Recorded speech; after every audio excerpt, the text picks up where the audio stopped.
Police के radar पर छात्रावास।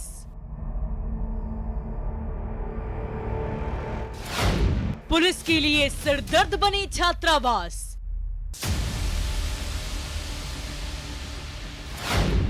पटना की छात्रावासों में पुलिस की रेड।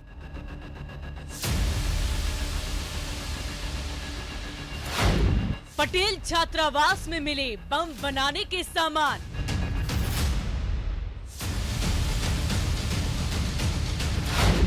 बारूद मिलने की खबर से मच गई खलबली।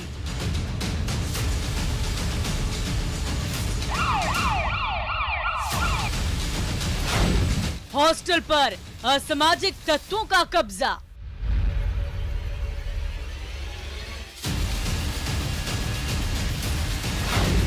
हॉस्टल में छात्र हैं या गुंडे?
तो छात्रावास में छात्र हैं या गुंडे, ये सवाल इसलिए उठ रहा है क्योंकि पटना में छात्रावासों में पुलिस की रेड हुई और रेड में पटेल छात्रावास में बम बनाने के सामान मिल गए।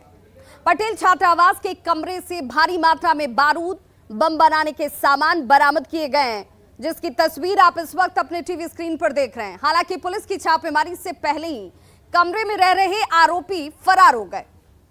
अब आपको एक एक कर यह भी बता दें कि पटेल छात्रावास, जिसकी तस्वीर आप देख रहे हैं, यहां से क्या कुछ मिला है।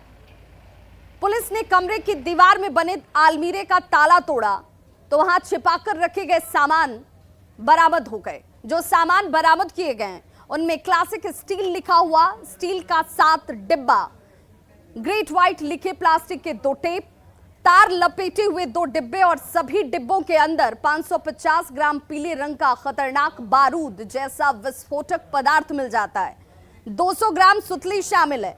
इस मामले में पुलिस अब एफआईआर दर्ज कर कमरे में रह रहे आरोपियों को चिन्हित कर उनकी तलाश में जुट गई है।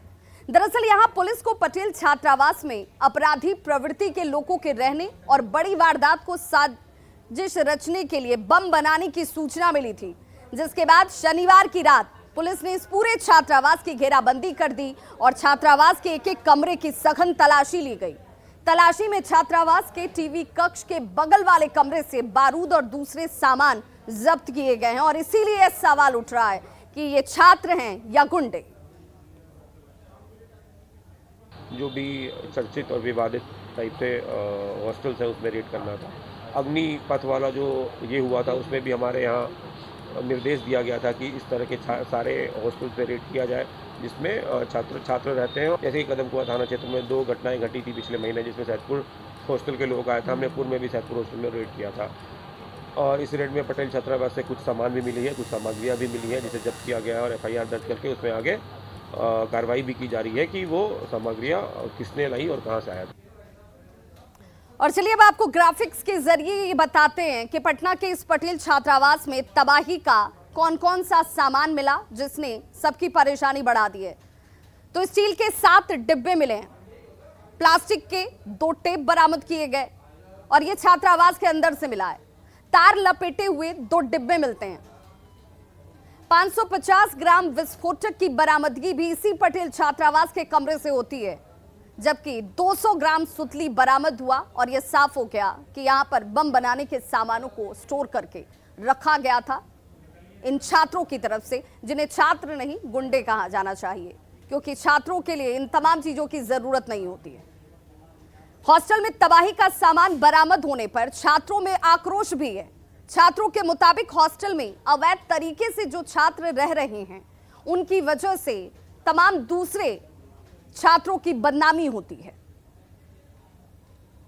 विश्वविद्यालय के तमाम छात्रावासों में प्रशासन के द्वारा छापेमारी चल रही है। इसमें कुछ छात्रावास है जिसमें बम बनाने का भी सामान बरामद हुआ है। जहां तक बात है कि पटना विश्वविद्यालय के छात्रावास में कुछ अवैध छात्र भी रह रहे हैं, तो इसमें कहीं न कहीं स्थानीय प्रशासन इसके लिए दोषी है, जो समय समय पर अपना रूटीन वर्क फॉलो नहीं करते हैं। वो छात्रावास में जाकर के वैध और अवैध छात्रों के जांच नहीं करते हैं, और कहीं न कहीं विश्वविद्यालय के कुलपति या छात्रावास अधीक्षक भी इसके लिए जिम्मेवार हैं, जो अवैध रूप से रह रहे छात्रों को जांच कर और बाहर नहीं करते हैं।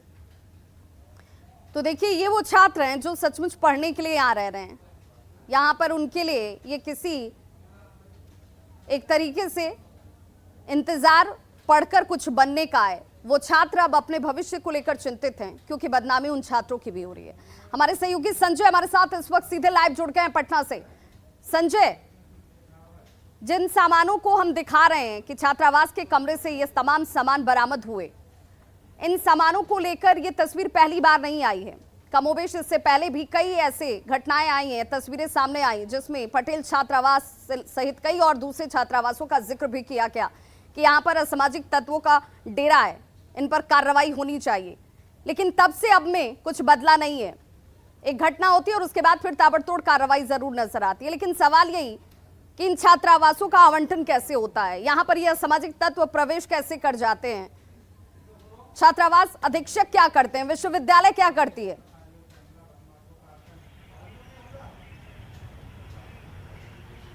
जाहिर सी बात है, कई सवाल हैं और इन सवालों का जवाब हमेशा भारी पड़ता है देना, चाहे वो पटना विश्वविद्यालय के कुलपति हों या पटना विश्वविद्यालय का एडमिनिस्ट्रेशन हो या फिर पटना पुलिस एडमिनिस्ट्रेशन।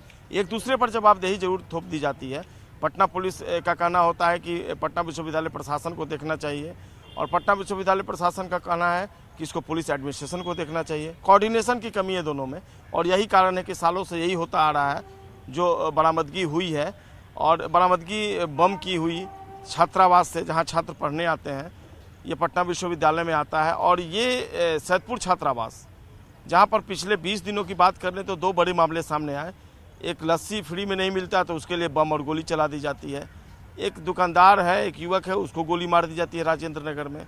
कई तरह की अपराध, और जब पुलिस रेड करती है तो वहाँ कई चीज़ें, नशा की चीज़ें मिलती हैं।